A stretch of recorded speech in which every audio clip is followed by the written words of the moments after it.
Hello, everyone. Thank you for joining us today for the Cross-Border Boost webinar. Today, the topic is AI trends in international businesses and its implementation. My name is Sue. I'm the founder of hubfx, a London-based financial services company with 17 years of experience in FX trading, multi-currency accounts, and cross-border payments. We provide regulated services in the UK, EU, and North America, providing customized technology solutions to manage international financial needs. So CrossBorder Boost is basically a project initiated by us. We are linking service providers in the West to cross-border businesses in the East. We have a few formats of basically linking businesses and enhancing each other's business opportunities, operation efficiencies, and basically helping each other to have a better business communications for their businesses and then opportunities in an international market.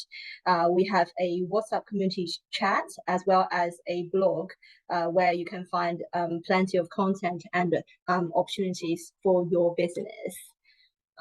So we have a few webinars in the previous and coming up, one of which is with London School of Economics. All our webinar will be uploaded to our YouTube channel in the formats of long form video and short form video. Our handle is at hubfx.co.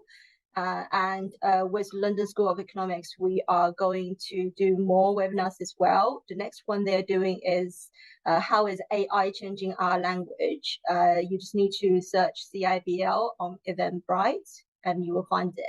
And the next webinar we're going to hold is with the parent company of TikTok called ByteDance. Well, audience, please do go to our vote link.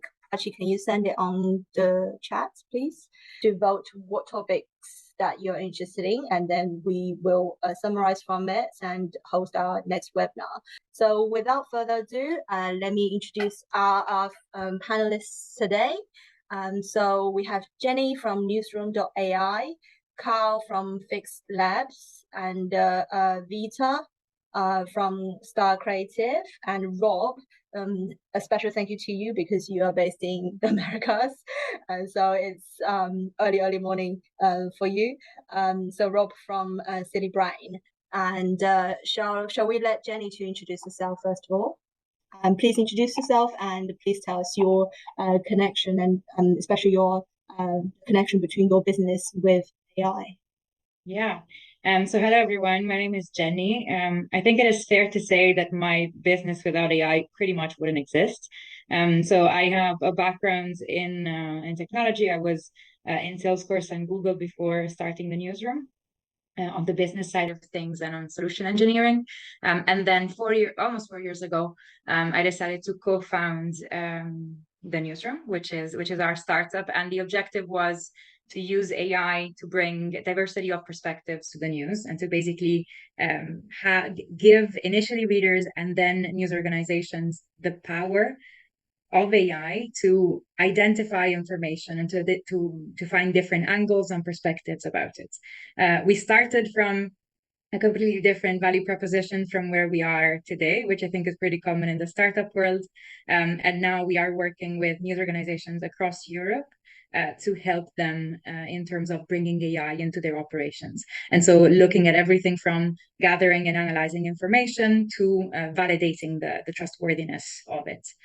We have developed our own AI since the very get-go. My CTO is the one that is spearheading that. And yeah, so my connection with AI is that without AI, my business would not be a business. And yeah, really happy to be here today. And Carl? Yes. Hi, hello, everyone.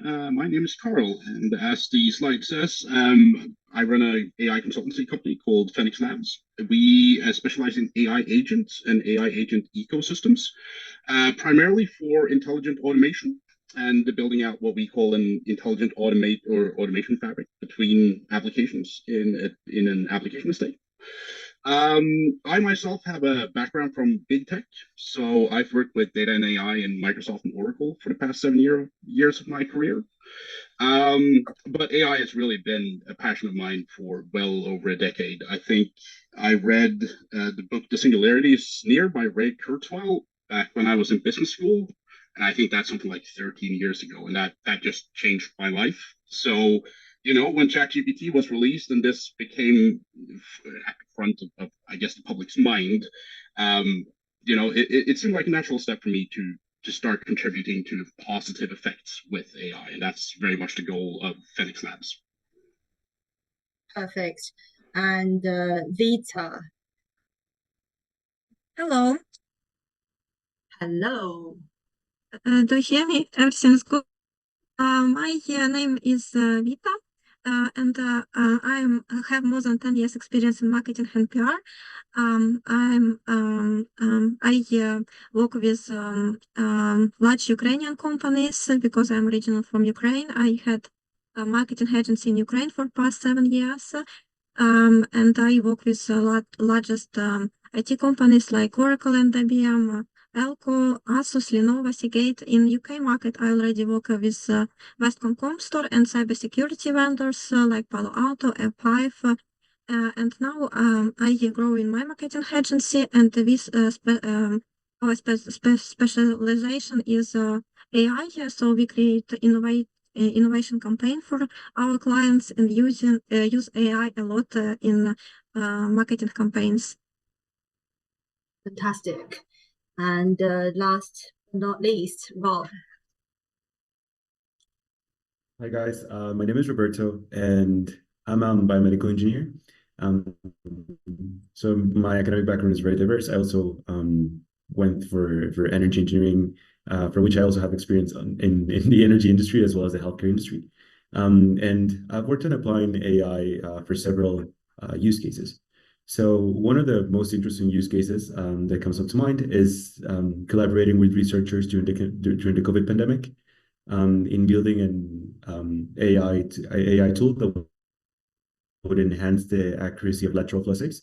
And we were successful in doing that, enhancing the accuracy by 16% using big data.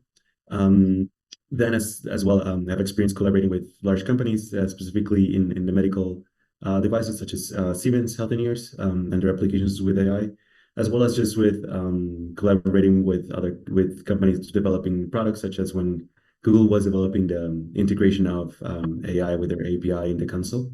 And yeah, it's a topic that I'm very passionate about and excited. So I'm glad to be here and to collaborate with you all and see how we can apply AI to solve some of our world problems.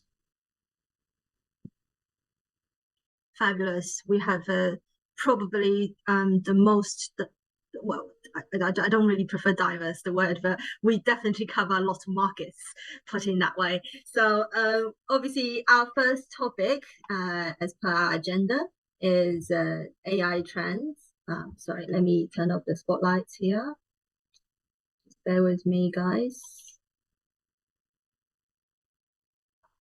Yes, is our current AI trends in international business. So I guess for each of the panelists, the question is probably, there are a lot of trends, I'm sure. Maybe one each talk about the most significant trend that you find in the AI space currently.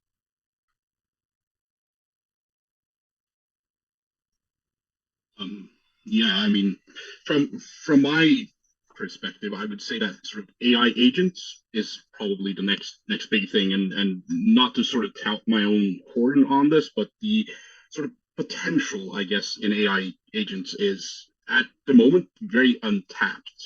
So there's a lot of companies out there who are in the process of figuring out how to apply AI.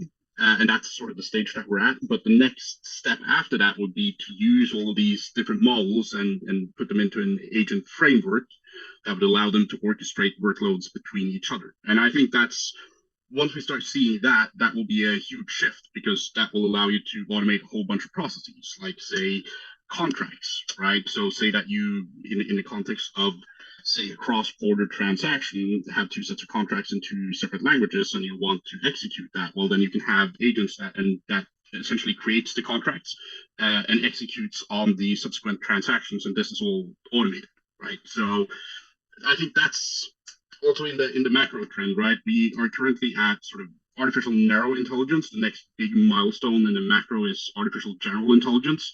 But in between those two AI agents is the thing that will step up and sort of make or affect a real change, I think, in the way that we do things more broadly. Interesting. Obviously, we love framework, right? When technology goes to a step on any, say, language or any technology, building your own framework is probably one of the opportunities for you to, as a tech company especially, to win over the market share and be the go-to person, or be at least the authoritative person or the entity in the field. That brings to actually to the medtech, marktech, and obviously newsroom. Also, I guess you can create a framework in the future for AI as well.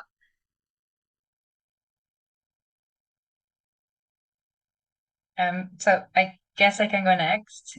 So on my end, I think something that is very interesting in AI right now is how we make it less Western in terms of the context it digests, the languages it understands and processes correctly.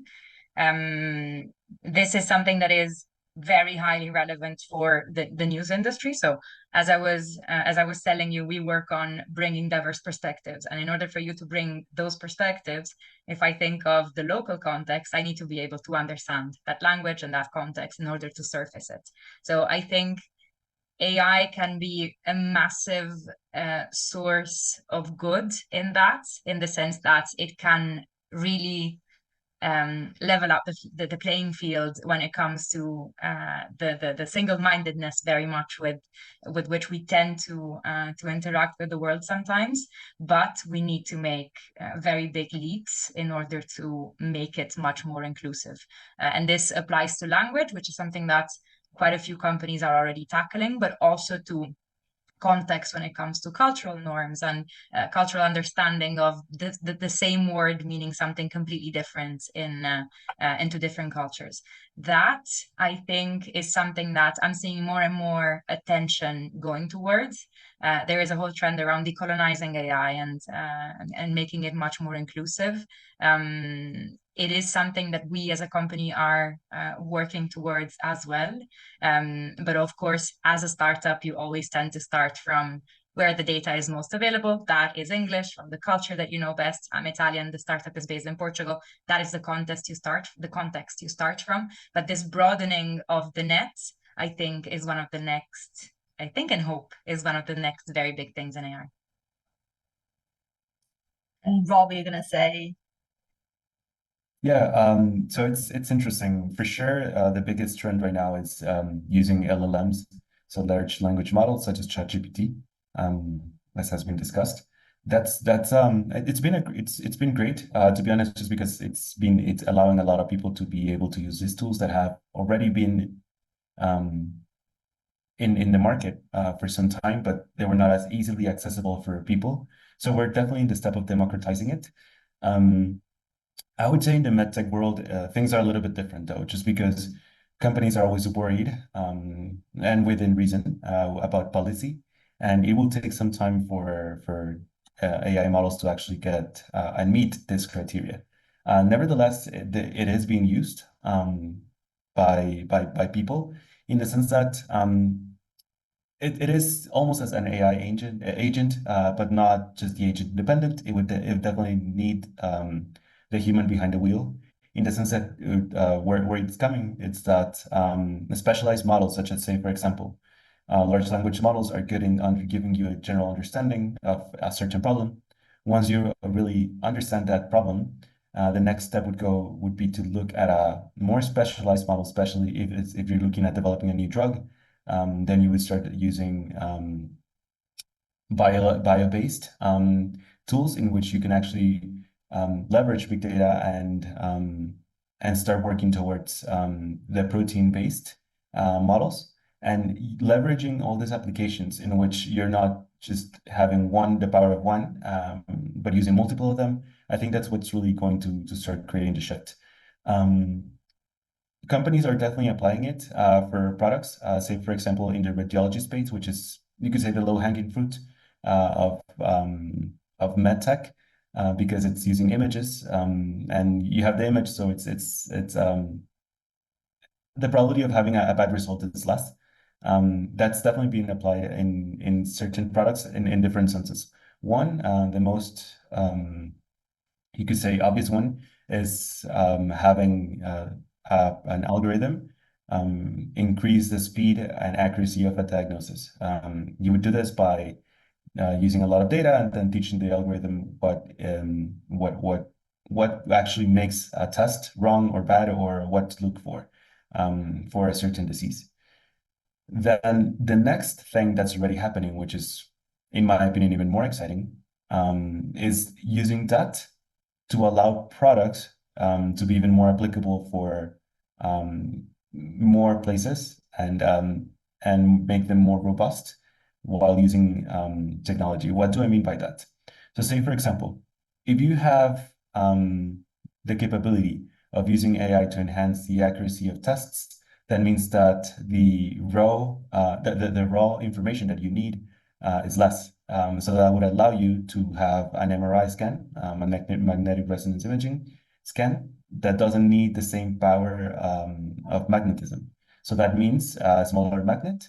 A smaller magnet means less consumption of electricity, as well as less helium, which is a fluid that maintains the electromagnet at a stable temperature for it to avoid it to collapse.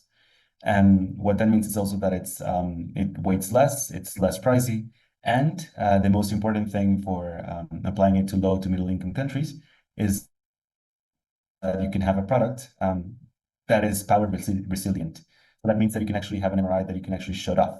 That's a reality already. It's a product that it's already been commercialized by Siemens Healthineers, and it's crazy just to think about it.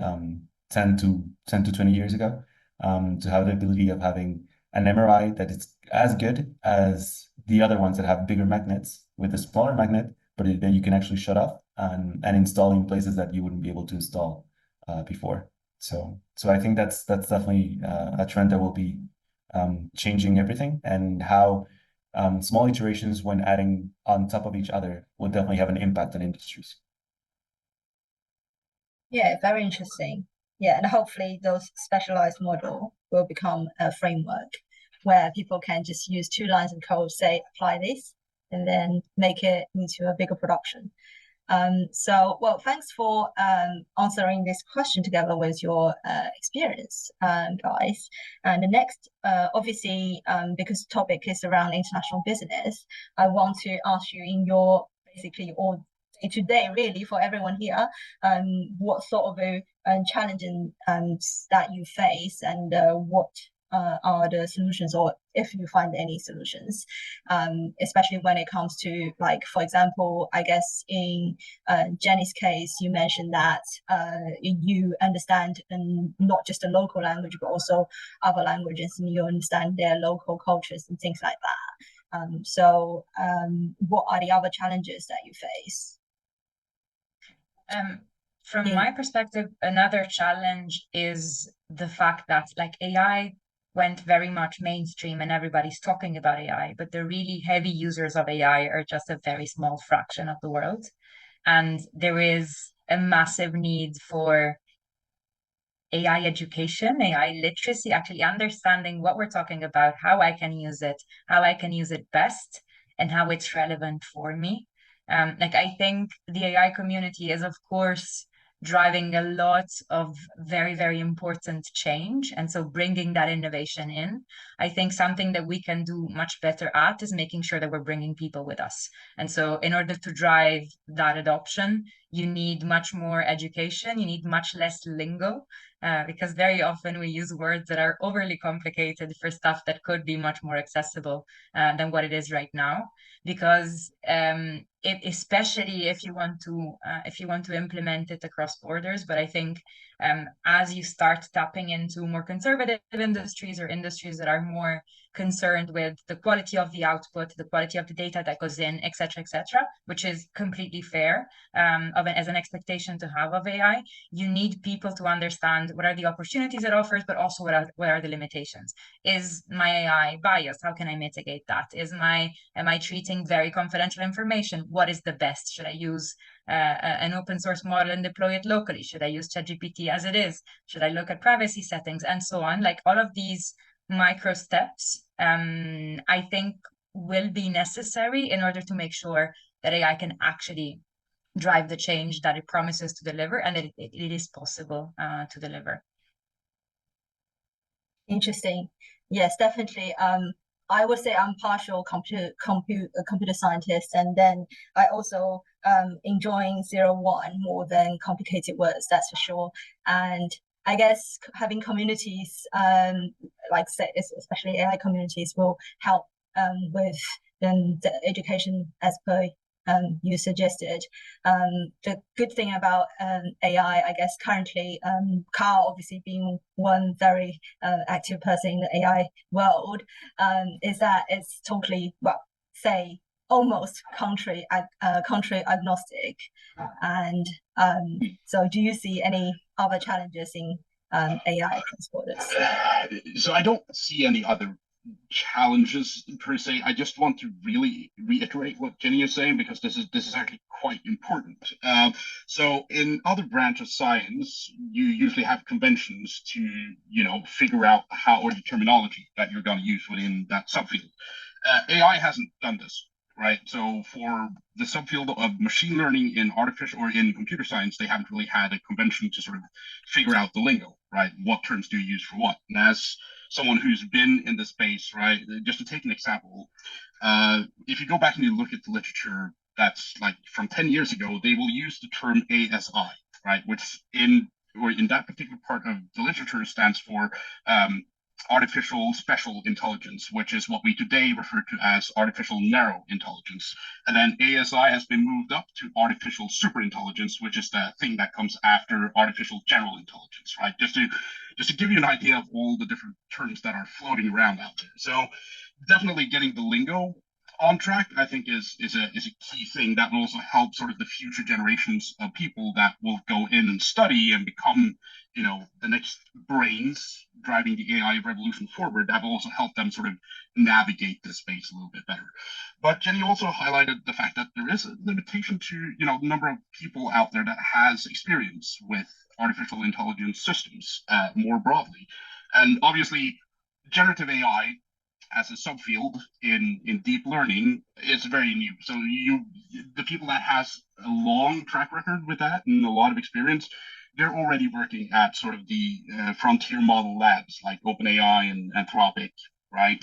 And what about the rest of us, right? We also need AI people to do the things that we are doing, and there is a significant bottleneck in that. And you know, if you go into the field study of AI today and you're done in 5 years, you know, the train might have passed the station a little bit. So, you know, if you have an interest for this, maybe just go straight to the practical application and self-learning rather than going the educational route. I understand that sort of getting a degree is something that feels super valuable, but right now this is the wild west, and we need people. And if you have knowledge and experience, or knowledge and experience that you can sort of hot fix, you know, come talk to us because we need you.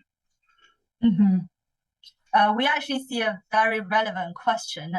Sorry, Q&A is at the last, but I want to bring this up and maybe bring it to Rob, because I know you're a long-term business owner, and obviously you're constantly innovating in the AI space as well for businesses. The question is from Howard. a good friend of mine and also a tech veteran asking, are we seeing AI being used constantly across the global business, or is it just a language barrier causing differences? So I will leverage on others' responses. I think we're in the starting stage in which businesses are figuring out how to use it and apply it to their businesses. But as of now, mostly it's large companies that are using it. Small companies are still trying to figure out how to implement it. It's not something that has been, even though it's the access to it has been democratized with ChatGPT and large language models, the actual utilization of it and the application of it that needs to be worked on. And perhaps with more education, so perhaps that I noticed she hasn't been able to participate because I covered some of these things already. Is it me or everyone's got glitch? Leon. Sorry, Rob. Can you just repeat your last sentence, please? There was a glitch. Yeah, sorry. I think my connection's up a Atlantic. bit. Yes. Yeah, sorry about that. So the last sentence is basically that with more education and widespread knowledge about it, I think that we can start cracking the code. But going back to challenges, I think the main challenge in medtech and traditional industry is definitely not only the lingo, but policy that needs to be worked on. Mm-hmm. Wow, lingo and policy field. It's going to be what most of the policymakers and legal department, compliance departments being busy with in the next few years for sure. So our next topic is around customer experience with AI in international markets. Obviously, chatbot is basically probably the most used case in multilingual. I wonder if panelists have experience with any other use case, and also maybe kind of like outline a little bit the key considerations for AI in using this kind of use case and also diverse cultures.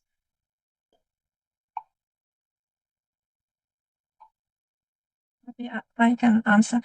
I think in marketing chatbots we use a lot in retail, and I saw amazing results. We can implement very customized chatbots for each business, and it's very useful for and helpful for customers and the customer experience. Yes, I think chatbots is great, and also we use a lot of AI in content creation now, and it's also help implement and customize different content for each market. It's really help to do with AI avatars. So we can do AI avatars that use different languages and customize to different cultures. And it's also very helpful for international businesses. Interesting. One of our partners, as previously mentioned, ByteDance, the parent company of TikTok, they basically own all the technologies produced from, please don't quote me on that though, from TikTok, at least a quite big chunk part of the technology from TikTok. And they, one of the most important features they have is guess what you like the next. Obviously, that can go really, really right. And in not in the TikTok case, I don't have a figure for that, but for other businesses, it can go terribly wrong. And what's your view on that, Vito or Carl? Oh, so I just I think I want to take like one step back here, because it's not just chatbots, right? So the full potential here is, number one, you have the informational or the conversational layer. That's one part of it. right? But the other part of it is that you can actually arm it with the ability to do and perform actions, right? Which is the other side of things, which is where this really becomes a little bit revolutionary. Is it cannot, or it's not just about the information that it has and that it can provide to a user. It can also do actions, right? And once you have that, really the sky is the limit, because then this scales more or less horizontally, right, by the number of systems that perform specific things, and you can also get them to talk to each other and perform actions based on that synthetic conversation that they're having with each other. So I would say that the potential here is a lot larger than just chatbots, but at the same time, the most obvious use case is also chatbots, right? So just provide information. That's like the prime use case. But I just want to highlight that you can also get these large language models or these models more broadly, because I'm not a fan of the term LLMs. We've sort of moved past that. So now we have multimodal models, which is sort of what ChatGPT 4.0 is, right? That's a multi-model that can do or take different types of inputs, not just text. So I use the term multimodal models, a little bit twisting of the tongue there. But it is very important to sort of highlight that we're only so far, most companies are only utilizing that first part, that conversational, communicational part, but there is also the other part, which is much more valuable, because that's how you essentially get automation going with these models. Jenny, I'm sure you know quite a bit about chatbot as well. What's your view on that? If we are taking a step back talking about chatbot now, rather than I think, I mean, about chatbots, I don't have much to add about that specifically. I think there is something interesting about AI in terms of actually managing the knowledge that we have produced over decades. And if you look at chatbots need to be trained or fine-tuned on some data. And so making that knowledge management piece much more accurate and much more easily digestible for a machine or for a chatbot in this case, I think that is something that, even though it is not directly interacting with the customer, so the knowledge that is produced in the back doesn't really link, that is not directly used by the customer, but AI can make a massive difference in terms of how we manage knowledge, how we cross-reference that knowledge, and track its evolution as well, because knowledge changes over time very, very much. And so how do we structure the information we have produced, and how do we make it easy for a machine to digest it, to then have chatbots and agents and whatnot being able to deliver that information to the customer? I think that is something that I am personally quite excited about, and I think has very big potential in my industry and outside of it. Awesome. Apologize, I said, Jenny, you know quite a bit about chatbot, but it's more about knowledge base. And at the end of the day, we are processing information, right? The accuracy and the relevance of the information directed to the customer is very important. Before I forget, I still want to ask Vita about your view on the guess what you like next. As I know you probably spend quite a bit of time on those platforms, and obviously you have hundreds of thousands of followers on platforms. So yeah, it'll be interesting to hear your view. Yes, thank you for your questions. Yes, I'm blogger with from 2015 years, and I have a lot of experience using social media and Instagram and TikTok, and I think these platforms all now use a lot of AI and implement it every day, and we can see it in communities. I also participant in the meta creation community, so I got information first like a community member, and I saw that every day Instagram Meta provide some interesting personalization analytics tools that help to do our feed more personalize for each customer, and also it's also help to analyze engagement and other metrics. And I think in the future it will change the game, and we will have much more personalized content that relevant to us. Mm-hmm. Interesting. Thank you for sharing. And Carl, obviously, you took us a step back, and then I'm bringing you forward. Can you share your view on that, please? Yeah, so I have a very strained relationship with social media, because I've mind you, sorry to interrupt. Mind you, that could be also used in e-commerce. Yeah, and I think we will touch on sort of a subject where what I'm about to say now is more relevant, but using AI for sort of that personalization flair is actually something that I believe can sort of mend our information fabric a little bit, because I feel like the information fabric of our society has sort of broken down in the last, I want to say, 15 years. There's something very interesting that's happened with sort of misinformation and sort of social media being the primary source of news for most people, which to me is insane. So I'm sort of hoping that AI will mend that information fabric and start conveying information on a personalized level, such that each individual can just show up and get information digested that is accurate to their level of understanding, so that they can get a better call it role model, better informational understanding of the world. That is what I'm hoping. Meta is doing a lot, right? So I've always viewed Meta as this super evil company that's all in it for the money. But I gotta say, Mark Zuckerberg, he is on a redemption arc here a little bit with releasing open source models. So they just released a really big version of Llama 3, so the 405 billion parameter model.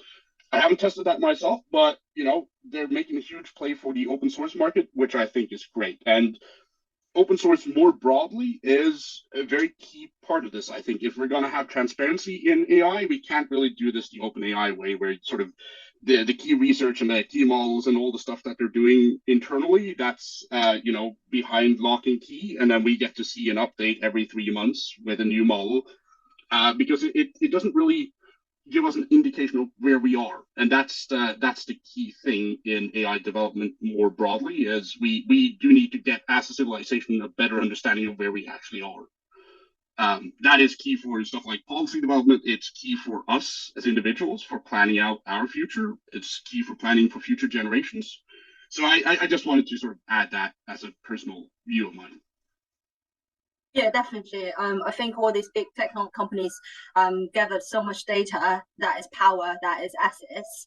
How are they going to use those data to develop the next? Well, they are going to determine basically the mainstream models for us. And thanks for sharing your insights about Mark Zuckerberg. Maybe it's not an insight; it's just a bit of an oversight of mine. I didn't realize that he was doing his redemption of the earlier disaster Meta has caused. Especially personally, I don't agree with how they control, for example, teenagers going onto the platforms, things like that. So good to hear.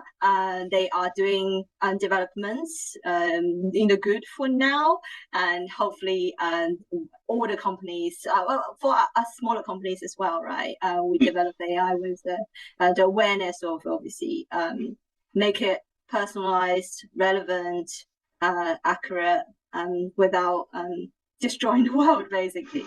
So next section is about AI-driven marketing strategies for global reach. I actually I'm very interested to hear, first of all, Jenny, as an AI company, what's your marketing strategy? Because I'm aware all of you provide your services country agnostically, meaning that it doesn't really matter who the customer is from.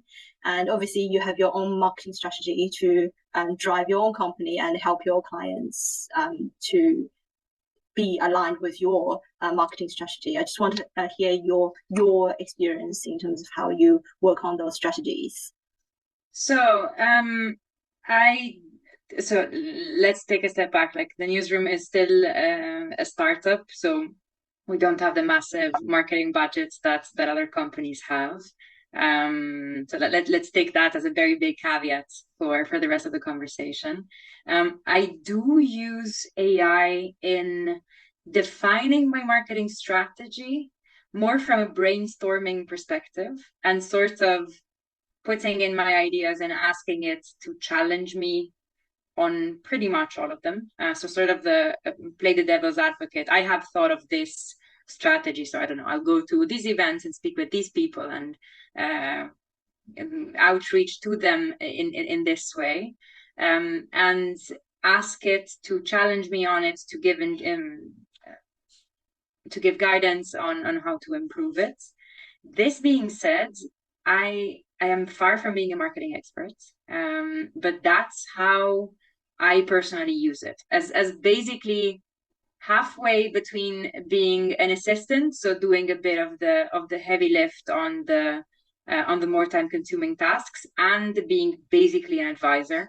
So asking me questions and making me think again about the assumptions I am making. That's pretty much how I use AI in marketing on my end.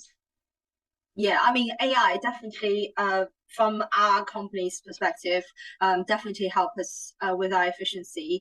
And we don't need to be a big company nowadays, right? Especially by using AI, anyone can use it. Well, the difference is how you use it and how much you understand it. But yeah, it is actually directly solving the problem that we have low budget, and but we want to basically talk to the world. The internet and AI development definitely helped us. That's for sure. Thanks for sharing, Jenny, from a startup point of view on that. And Vita, you, how big is your team? Sorry. Yeah. Sorry. How big is your team? We have 7 people now that work full time. Yes. And so we use a lot of AI now, and it's really cool what we can do with it now. Most of it we use in content creation, because we can create amazing video, photo with help of AI, and do AI avatars that help promote products through social media. And so it's our main service, social media. And so I personally recommend Midjourney. Midjourney, one of, I think, the best one now for creation photo. And video is not so good yet, but I got some releases of some amazing systems that will launch soon, like Sora and others that will do video much more better. But now it's okay, we can do something with it. And AI avatars is really help to sell products if the founder or team don't have a lot of staff to tell about their products, and it's really help to and implement in different languages. And we also do like some chatbots for retail, and also that it's help do some personalized journey to customers, and some sales funnels also. And it's not something that in high level now, but I think it's just start, and in the future it will be something incredible. I really excited about this segment with AI and retail. And also data, it's helped for get some data to know more about customers and get feedback. AI also helped to do that. So it's quite a lot. We can use AI now in marketing, but it will be much more better in the future. Yeah, same as you. I say I'm so excited about AI every day, literally. It's great. There are so many tools, and thanks for sharing how you deal with marketing more on the, for example, advertising, as well as dealing with different languages. I guess dealing with inbound chat, inbound sales or leads. Does anyone of you have experience with like using AI to reach clients? No. Yeah, we've started some campaigns using AI tools both to generate the content, which is just an obvious one, but also to sort of orchestrate that outreach. But I think I would like to take one step back and just highlight something here, which is that um, the way that, so most marketing is done over the internet, right? I do understand that there's still TV commercials on analog TV and whatnot. I get that, but most marketing campaigns and most effective marketing is happening on the web, right?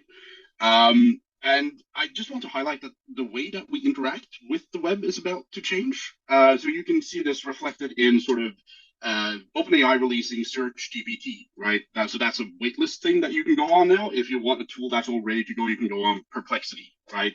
And put your query in, and then it will just collate that information without the ads, right? So I think that is a huge thing that just needs to be pointed out, is that ads on the internet, the way we understand it today, might not be something that survives this round of AI innovation. So I just want to put that out there, that sort of the way we interact and deal with the web is changing quite fundamentally. And we are in that position that we're sort of trying to navigate, well, how is this going to look like in the future? Is it just a matter of, well, whoever has the most text on their website sort of wins, or what strategies can you employ to sort of position yourself from as a startup, right? That is a very key consideration here. So that is very much we're in uncharted territory when it comes to what the web of the future will look like and how you do marketing more specifically on it. If I can add one thing to this, so Carl, I completely agree with you in the sense that it's going to change how we interact with information. At the same time, Perplexity in the latest funding round has clearly said that they are looking at advertising as a monetization strategy. So like, I think a lot which will change, but at the same time, not so much. If something like Perplexity is looking at advertising as a monetization alley. Yeah, and that's sort of where I mean, Perplexity is in a different position to say OpenAI, right? So Perplexity kind of needs that to be a part of the financing or income mix, right? Revenue mix. So it would make more sense for them to do it. For OpenAI, that's sort of a part of their profile. They don't really want to push advertising on people, and they don't want to use that as a channel.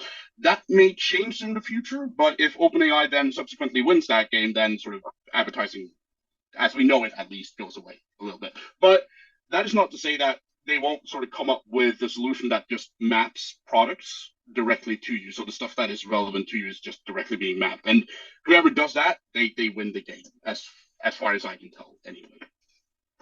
That's very very interesting point that we kind of like miss, actually, Carl, is that the big companies, as well as probably, well, it matters to all companies, but for smaller companies, budget is really limited. We're really careful in terms of what we spend. And previously, people spend a lot on search engine SEOs. And obviously, we're saying with all these different companies, including Perplexity, Claude, or OpenAI, ChatGPT, that they might change how Google dominate the search world. And you need to be really careful how much you budgeted to spend on Google, or do you want to really change your strategy for outreach using other tools? But also, because we are kind of like all from startup world, we know that maybe you invest in something and then they go bust next day. So Vita, do you see any changes from SEO to anything else? If so, what would you invest in the next? Yeah, so we did a lot SEO before, and in traditional way here, so I can compare how it will look like now. So we did a lot of articles and use people that write them before, and now yes, we can use artificial intelligence for it. And first time it was not so good, but every day it's much more better.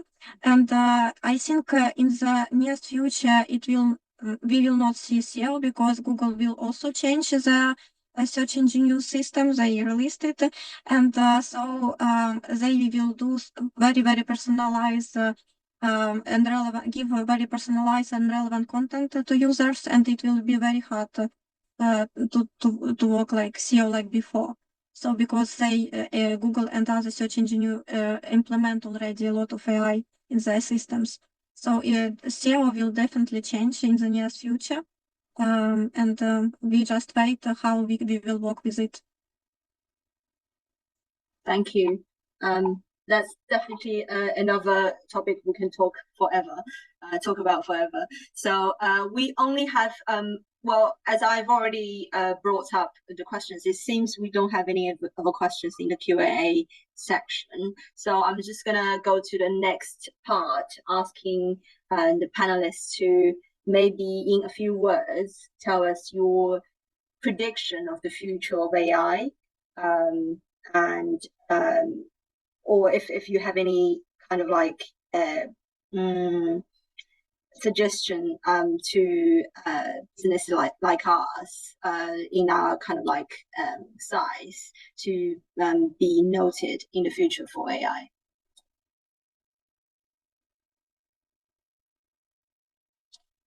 Maybe start from Rob.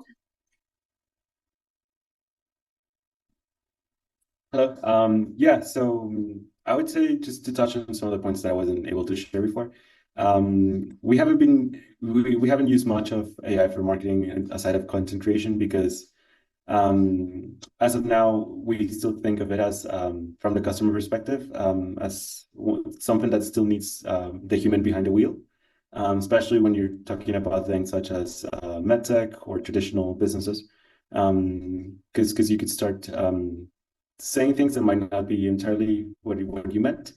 But I think, yes, the future is always uncertain. There is definitely interest. There was an interesting discussion about search engines. I actually really do not like using search engines that have my personalized information. So I know there's a community like that as well, that goes into more of a private view of things. But then again, I think the next thing for AI is definitely the application of it in a larger space, using it for more things such as product development, as well as the integration of it, such as Carl has discussed. So yeah, that's the main way I see it.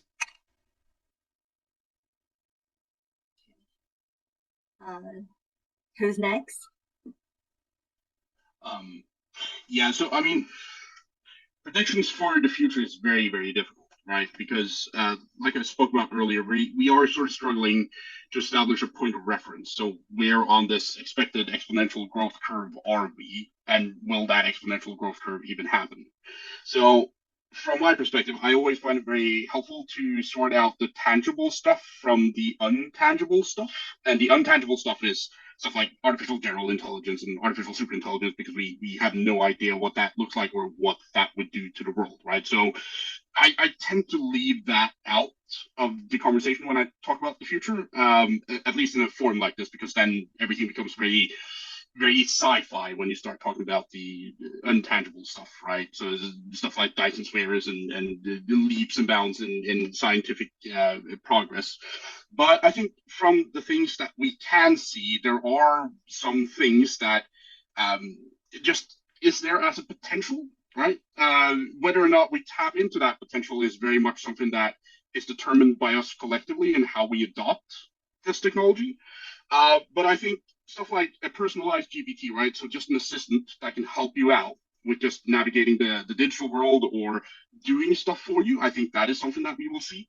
I think that also within the current generation of models and the upcoming generations of models, we will also see leaps and bounds in sort of coding ability, which means that we can start looking very closely at stuff like just-in-time software. So build out applications and entire sort of application infrastructures using simple prompting. I think is something that we can see, right? Upcoming. What else? Yeah, and also sort of the informational fabric, which is something that we have spoken about earlier, which is actually something I wanted to touch on, because in the medical sector, obviously there is sort of the call it image models like IBM Watson out there. You do have that, which is, for some reason, it's been around for like a decade, or like 15 years or whatever. But it's only now that hospitals are sort of starting to adopt this en masse or en masse, right? And that's a little strange that it sort of took the public being exposed to AI before that happened, when this is something that we could have done 15 years ago. So there is also that aspect of it. But I think one of the big things in that field is probably the way it's going to help third world countries that sort of doesn't really have any resources, right? Just having a model that can or that really knows everything. So the way that these models work is you can view them as tools that contain the sum total of all of human knowledge, at least whatever the frontier model labs have access to, which is a lot, right? It's just the sum total of human knowledge, as far as I'm concerned. And when you have tools like that, imagine you're in a village on Sri Lanka, for instance, and you don't have a village doctor, and you don't have any medicine, you don't have anything, and someone comes in sick. The ability to just ask a chatbot, well, these are the symptoms, like list out the possible diseases or the possible causes of this. And then this is the area that I generally live in. What can I use to treat it? Right? That's a massive leap forward that could happen in the third world, and just lift or be the tide that lifts all boats. So I just wanted to put that out there in the context of what we spoke about earlier in the medical technology. Makes Yeah, sense. I just want to add out to that. So things take time. Of course, 15 years is actually not that much in the medical industry. The gold standard for surgery is 100 years. So it will take time. And within reason, because you don't want to be trying out things that you're not sure if they're correct. We actually have done what you already suggested. That's a reality. We already have created that, and we're not the only ones. But the problem with that is that the policy is not there yet. So it's a patient cannot really go to a chatbot and expect a diagnosis. That actually goes against policy. So that's why it's a very risky road when we start talking about that. And that's usually why when we talk about applying AI for this type of industries, we usually go for more the conservative route in saying we have this tool that has this power, and we're allowing people with the knowledge, such as physicians, or specialist people, to use this as a tool to help them. But given this tool to someone that doesn't have the full picture, that's almost like having WebMD for people that are hypochondriac and start looking at diseases on steroids, because then then you can actually go, okay, what's the treatment for this, and go a step forward. So I do agree with you. I think with low to middle income countries, there's definitely there's a big opportunity for that. But I would stress again that we should be wary about the potential risks as well when applying it. So I think it's okay for it to take time. Yeah, for sure. Yeah, so I just want to add one really quick one to that. So I appreciate the fact that sort of in the Western world, where we have routines and we have policies and we have all of these things, it might not be as useful. But for the third world, where they don't have this is a game changer for them specifically. So I'm not necessarily talking about first world. I'm talking about sort of third world and trying to lift that standard of living up. I understand, but there are policies in the third world as well. Sometimes they're overlooked by first world countries, but we should not ignore them because they also have their systems. Okay, move on. Interesting. You two can continue. Let's continue the conversation on Sal. We can take that offline for sure. Yes. I know we're very much out of time, so I'll connect to the points that you both raised a minute ago, and that I raised in the beginning. I think my prediction / hope for AI in the next years is that, one, it becomes more inclusive when it comes to the languages and the context it digests, but also that it actually solves real problems, because sometimes we have a bit of tendency of adding AI to whatever it is, and we don't really need AI, or maybe it's not even a problem. And I think that taking a step back and saying, okay, do I need to solve this problem? 1, and 2, do I need AI to solve it? And then 3, how can I deploy it responsibly? These are the 3 questions that I hope everybody will ask themselves going forward. Perfect. And Vita, and I just a quick add that I know that we have now weak artificial intelligence, and it will be stronger in the future. And I know that it will 3 types of artificial intelligence, and now it's only begin. So we must invest in our education to know how to work with artificial intelligence, and it's more important because, as you know, not robots replace us, but people that can use it, and it's very important to know how to work with all these new technologies. Perfect. Thank you. Thank you, our panelists. This is a very interesting session, loads of information. Unfortunately, we have limited time. I feel like we're only brushing the surface of really just the massive mountain of AI. And but I'm really glad that we basically touched upon quite a few important topics and with AI, how to deal with a knowledge base, AI education, AI community, AI in medtech, search engine and search engine prioritization with AI. And ethics and culture as well. Each of them, I feel like we can start a separate webinar for. So on that note, actually, first of all, thank you, the panelists, for your insightful knowledge and sharing your experience and your views. I suggest people find anyone whose knowledge or information is useful for you, take a screenshot and later on contact them. And I'm sure they'll be happy to help you within their own fields. And because we have so many topics, so don't forget, our next webinar is going to be with ByteDance. So that please do go to this link. Prachi, can you share the link again in the chat box to vote what are the topics you're interested in next in personalized AI from an e-commerce view, but obviously we'll cover other things if we receive any feedback. So that's it for today. Thank you again for everyone attending. I'm again very excited about what's going to happen with AI, and I hope everyone is the same, and hope you sign up our newsletter and keep up with us and enjoy the rest of your day. Happy Friday. Thank you for having me. Thank you. Thank you. Bye. Bye. Take care. Bye-bye.